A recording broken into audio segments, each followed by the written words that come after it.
Right. So I'm calling it Innocence Abroad because it was, as a young teacher, with my young wife, we set off for our big OE to England. I'm talking now in the late 1960s. So it shows you how ancient I am. And in those days, of course, you went by sea. You didn't go by air. Air was very rare. And at the time we went, at the beginning of, in January 1968, we went on a long journey because the Suez Canal was closed at that stage. So we went Sydney, Melbourne,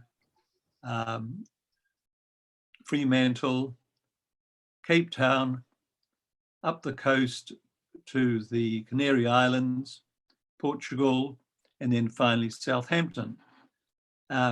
Beside my wife and myself, there were 3 other young teachers we all knew going at the same time. So life was not boring on board. We had great fun. But it was a shock when you arrive in Southampton in the middle of winter in England, having never experienced anything quite so cold as that before. However, we did the usual. We all ended up in Earl's Court in a very seedy flat, and then went looking for jobs. Now, jobs were easy to find. There were lots of vacancies in schools. New Zealand teachers had a good reputation as being hard workers, and there were lots of jobs to fill, especially in the least attractive schools. Sue and I found ourselves jobs in North London, and we settled in living with a lady. She was a widow. She was high up in the bank. She had a great big gracious home, and we shared her home with her, and it was a lovely situation. She was a lovely warm person. But I have to say, her idea of travel was to go 25 miles every year to the same place. And she was horrified that people had come from the other side of the world. And I think she's all thought that we walked on the ceiling back in New Zealand. When I suggested that she should come for a trip to New Zealand, she nearly had to be hospitalized at the thought of it. But she was a lovely person and we got on very well. Sue got a position in a school right next to the local parish church, which was a beautiful church. And it was a good job. The children were upper middle class. A lot of them had au pairs and people to do all the skiving, but the children at the school were lovely and she had a lovely time there. My school was out of Southgate and it was at a school called Bowes Junior School. And it was a different socio-economic area altogether. Now, I call it a blackboard jungle. Some of my English friends say, well, on a blackboard jungle scale of 10 being the worst, Neil, yours was probably a 5 or a 6. So what are you complaining about? But as a young teacher coming from New Zealand, having taught only in 2 schools, very well run schools with wonderful principals, this was a tremendous shock to me. First shock was when I located the school. Now, I don't know whether you can see this, but Bowes Junior School is a 4-storied brick Victorian building with 2 bits of asphalt for playground, no grass, no trees, high walls with spikes on the top. And I don't know whether you can all see that. Can you see that? Can you see that? No? We can just see it. Yes, we can see it now. Such an attractive building. And this is taken in recent times. You can imagine what it was like in my time. So I arrived early on my first morning, very early, very keen, of course, as you would in New Zealand. And there wasn't a soul around. The gates were locked with padlocks. So I sat in my car and waited. and waited and waited. And then at 9:15, all the children arrived en masse, all the teachers arrived en masse. The janitor came, unlocked the gates, and in we went. Quite different from what I was used to. I located the school principal, who was, to my mind, very elderly. I wouldn't think that now, but he appeared to me very elderly. He was another blonde like this. He seemed very harassed, very distracted. However, he welcomed me and said it was nice to have a teacher from Australia. So I immediately reassured him that I was from New Zealand, which he seemed only vaguely interested in, and told me I was a very, very lucky teacher. Apart from himself, I was the only male on the staff of about 30 teachers. And he looked forward to me being a male presence in the school. And he said, and you're also very lucky, you're heading the top class just before they go off to secondary school. He said, the top class, you're very lucky. Well, later on, I thought, well, if I've got the top class, I'd be very fearful of meeting any of the other classes. So he took me up to meet the class. Now, this is when I say innocence abroad. You imagine you're going off to teach English children. I had 46 children in the class, and they were every nation that you could think of. It was a time when Idi Amin was throwing out the Asians from his country. So lots of Asians, lots of Greeks, Cypriots, Jamaicans, and there were even a few English children in the class. But they were a huge collection of children from all nations. Their behaviour was, to say the least, undisciplined. One of the favourite tricks was for some of the boys, we were on the top floor of the school, was to sit near the windows and throw missiles at people passing by in the street. Mothers with their prams must have a lovely collection of rulers and rubbers and pencils and goodness knows what, because that was one of their favourite occupations. Then they'd complain that they had nothing to write with.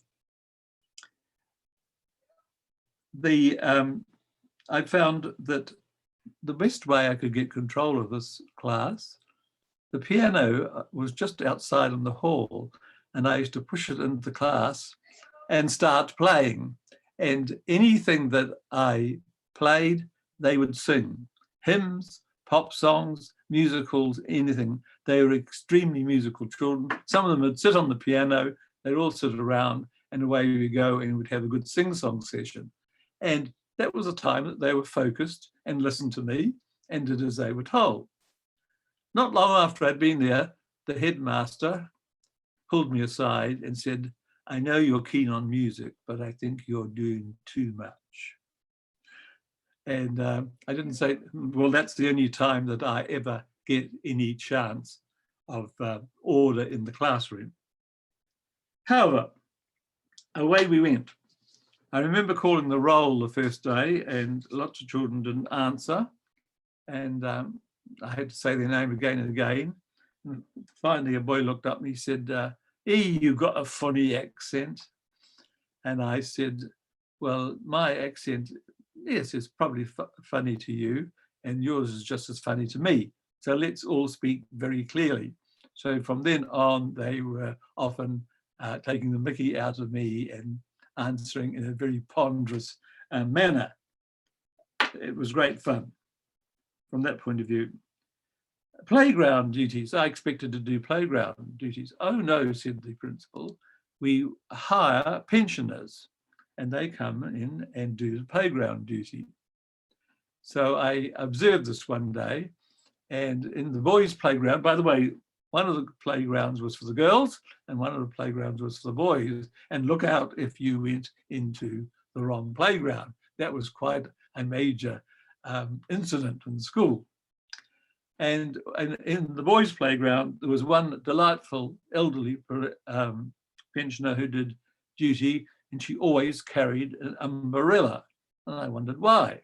Well, one day there was a kerfuffle in the boys' toilet, and with the umbrella at the ready, in she went. And there were a few bangs and crashes in there, and out came boys at the point of an umbrella. Something that I found highly amusing and just couldn't imagine happening here at home.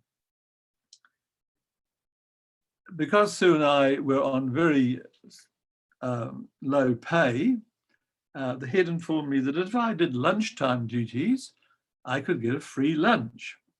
And this appealed to me greatly. I thought, whack-ho, I'll have a good meal in the middle of the day.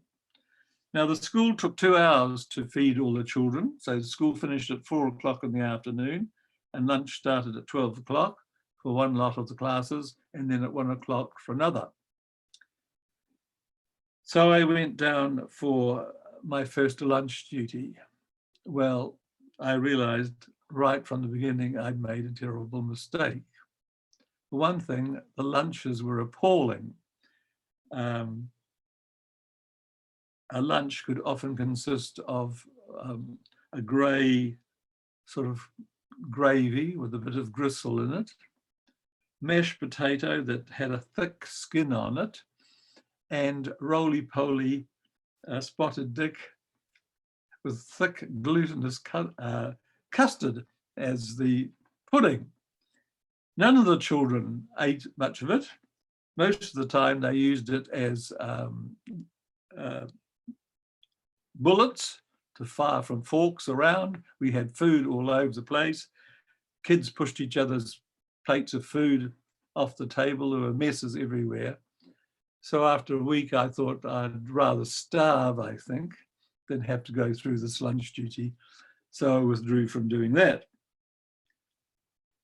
And I came to believe that it was an enormous waste of time and money in the school lunch system in that school. One incident will live with me forever.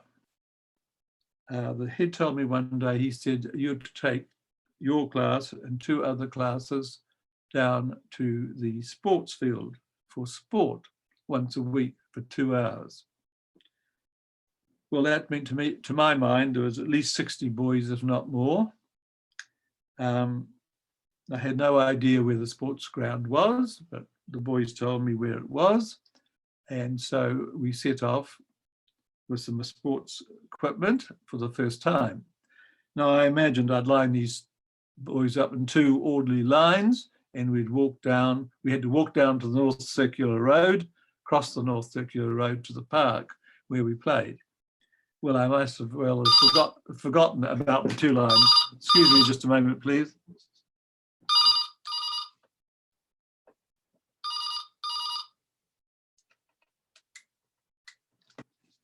Right, sorry about that. Well, of course, the boys didn't. They went all over the grass, all over the pavement, all over the road, swooping and hooping down till we got to the North Circular Road. Thank goodness there was a controlled crossing there. We got across, got to the field. Now there were some gardens there were some gardeners working. I tried to organise these boys into some sort of sports, but they really weren't interested. They just wanted to galah around, throw clods of earth at each other, give cheek to the gardeners, and so on. And so it was a pretty horrible time for me. Halfway through, I looked and thought, well, there's not about 60 boys here. It looks as though there's about 40 boys. So I tried to do a rough count and knew that there were a considerable number of boys missing. Well, of course, I was horrified. In New Zealand, if you go out with a class, boy, there are strict protocols for ensuring that you are looking after them all and that they're all there and they're all safe. After 2 hours, we returned to the school. And the more as we came back, the less boys there were. And by the time we got back to school, there was about 20, 25 boys. I was beside myself. I didn't know what was going to do. And I went to the deputy principal, who was a lovely, big, hearty, generous, fun-loving lady. And I said to her, look, I've come back and I don't know where the boys are. I've only come back with about 20. 20, she said. Laughed. She said, you fool, you're not meant to come back with any. I was absolutely stunned. I said, but what's happened to them? She said, oh, they've sloped off home, they've sloped off to the shops, they've sloped off with friends to get up to mischief. We don't worry about that. So relax. So from then on, I relaxed. But her words, you're not meant to come back with any, you fool, rang in my ears for a long time to come. Worst thing was, one day, the head, by the way, spent most of his time sitting in his office, and when you went past, he went, "St, st, st," and you were meant to go and see him. Well, of course, now, if I was walking past and someone went, "St, st," I would take no notice of them. But in those days, as a young teacher, of course, the headmaster, "St." I went in and he said, right, I'd like to tell you that in a couple of weeks' time, you're taking your class on the annual trip to Brussels. And I must confess that I said to him without thinking, oh, Mr. Williams, I wouldn't think of taking my class outside the school, let alone to Brussels. He said, you are going to Brussels. That's why I hired you. And I've spoken to your wife's school and she has leave and she's coming with you. And there's another teacher from our school coming. So the Brussels trip is on. We do it every year. So Sue and I talked about it. And I thought, well, Sue can come with me and we've got another teacher. Let's go for the ride. So off we went with 40 odd children for our trip to Brussels. We went by coach, of course, down to Dover. On the way to Dover, the children said, we're hungry. And it was in the days when I'm sure a lot of you remember traveling in Britain at the time, they had cafes that were built up over the motorway. You could get either side, get onto it, and it was built over the motorway. We want food, they said. And I said, oh, no, we've got the Channel crossing. I wouldn't advise it. It could be very rough. Anyway, they all got stamping, we want food, we want food, we want food. And finally, the coach driver said to me, please, Mr. Shroff, could we stop? They're driving me crazy. Can we stop at a roadside cafe? I said, right. So we did. They all piled out of the bus and, of course, all piled into the greasy spoon, and there was sausages and chips and everything that they liked, and they were feeding up large on that. And at one stage, there was a kerfuffle, and I looked out the window to see two of my girls chasing this gentleman who was running to a very smart car. And as he turned to get into the car, I realized it was Edward Heath, the politician. And these two girls were after him, trying to get his autograph, because, as they said to me afterwards, he was a famous man from telly. Poor Edward Heath climbed into his car, he was by himself, and exited the parking lot as quickly as he could. These two girls waving their arms at him. It made me smile because Edward Heath, of course, being a Tory, and these girls would have hardly come from Tory backgrounds. So I thought it's rather interesting. They wanted to get his autograph. I said, why did you want to get this autograph? Oh, he's famous. We've seen him on telly. I said, yes, well, I don't think you'd find him very interesting. So we got down to Dover and got on board for the crossing. And the crossing was extremely rough. and the majority of the children were extremely ill. And we teachers had a marvelous time, sat in the lounge playing cards and had no discipline problems. We arrived in Belgium, and we stayed at Middelkerk on the coast in a tiny little pension where there was another English school group staying. It was 3 stories high. The kids were all on the top floors. They were all in bunks, and we got them all up there. The other school was as rough and ready as ours. The noise was horrendous, and the children leapt from bunk to bunk, crashing onto the floor. We teachers fled down to the bistro down below and were having a coffee. The whole place was shaking, and the little Belgium cafe owner came out and came up to us and said, "Please keep them still, keep them still." We said, "We can't keep them still, but we'll do our best." So we came up with a pretty good plan. The children all had spending money, and we'd collected the spending money in to allocate to the children. So we came up with a very obvious way of control. You don't behave yourself, you don't get your spending money. And of course, that was a huge thing for them. So we managed to get them quietened down and had quite good control over them for the trip. The trip itself, I hadn't organised the trip, it was an annual one. I found it a pretty interesting trip. We went to a lace factory. Well, you can imagine how these children were interested in a lace factory and how it was going. All they wanted to see was the statue, the mannequin piss. Now, I'm sure you all know the mannequin piss, that tiny statue, which is a fountain, which is the little boy piddling. And that's all they wanted to see. When are we seeing the piddling boy? So we went to some expo things in Brussels and finally arrived at the mannequin piss, which of course is not a very big statue. And the children were quite disappointed. I don't know whether they thought they were going to get a lifelike figure or what. But anyway, they all stood round and hurling insults at it and so forth. And then there's a store next door where you could all go in and buy your little plastic mannequin piss, fill it with water, and away you went. Well, every child bought at least one. Some bought 2, 3, 4, and that was the highlight of their trip. And the first thing that happened when we arrived back from the trip was the headmaster came in and said, "Now I want to know all about your trip," and everyone dived into their desk and came out with their little mannequin piss. He was not very impressed at all, but by that stage I wasn't worried. Now, at that stage, I thought, well, I think I can do better than the school. It would really be nice to be in a school where I could actually do a bit more teaching and not just keeping control of them.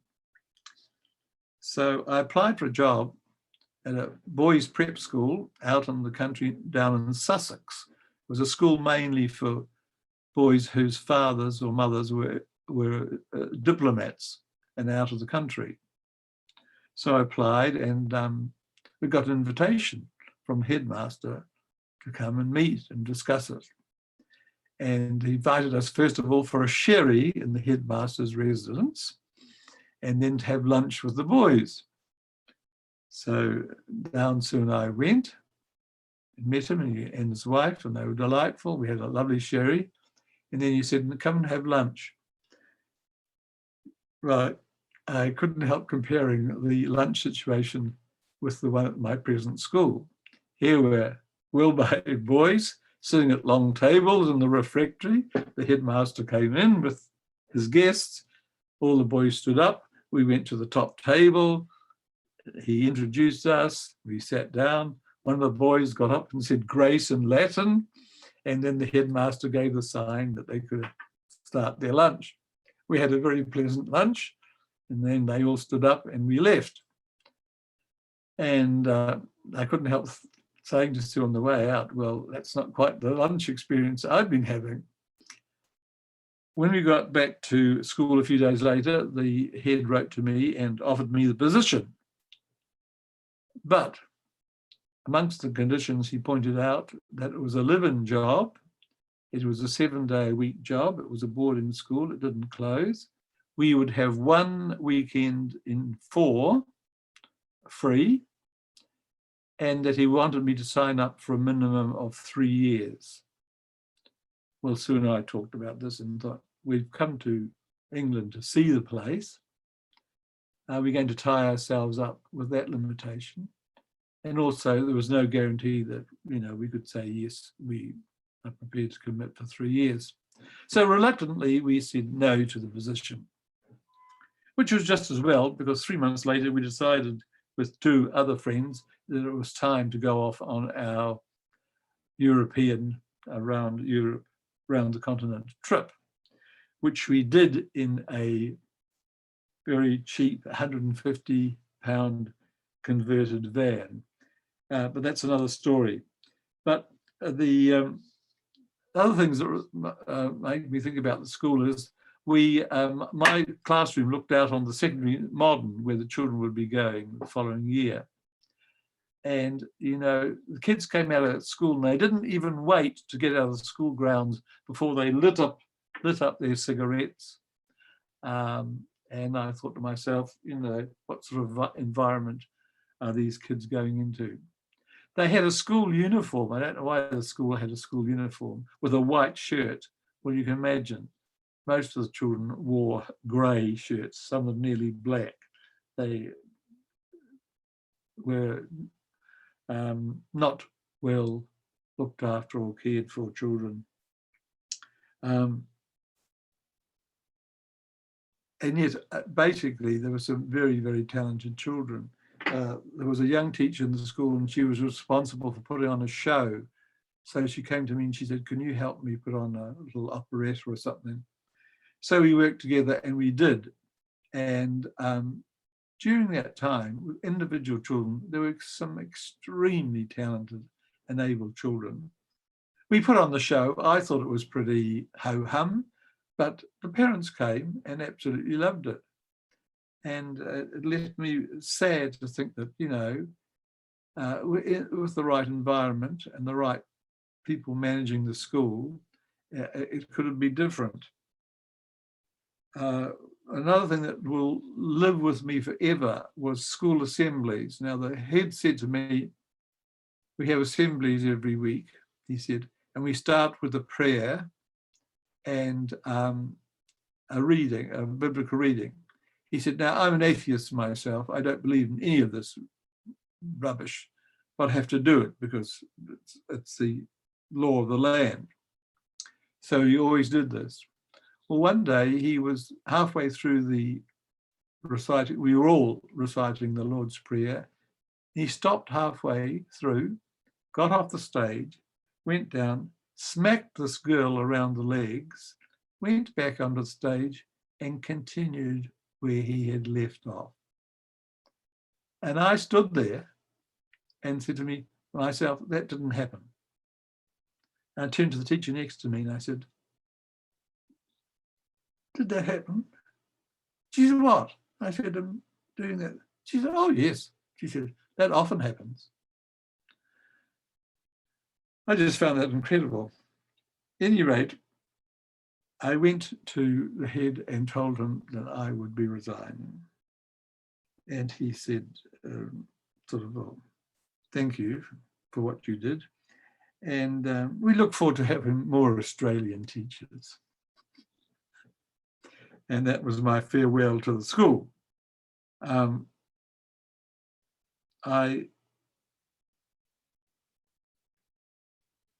think that the experience was very good for me because I had thought that I was pretty good at handling all sorts of children. Well, these were different children that I've ever come across before.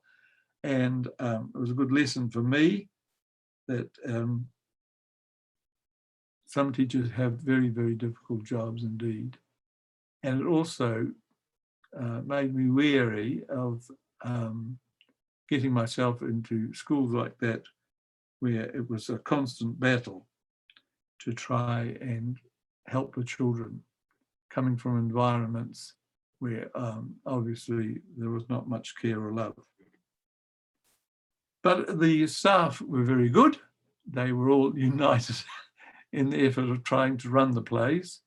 And I think the headmaster had probably done his dash and was just waiting for a time when he could retire. He certainly didn't demonstrate to me any real care for the kids or for his teachers. But it was good for me. And as I say, after term a bit, we went off on our continental trip, which is another story in itself. But I think good lesson for me in realising that what some teachers have to put up in their daily life. And as my English friend said, well, if you think that's blackboard jungle, I've just had a friend who's had a kid stab another kid's hand to the desktop.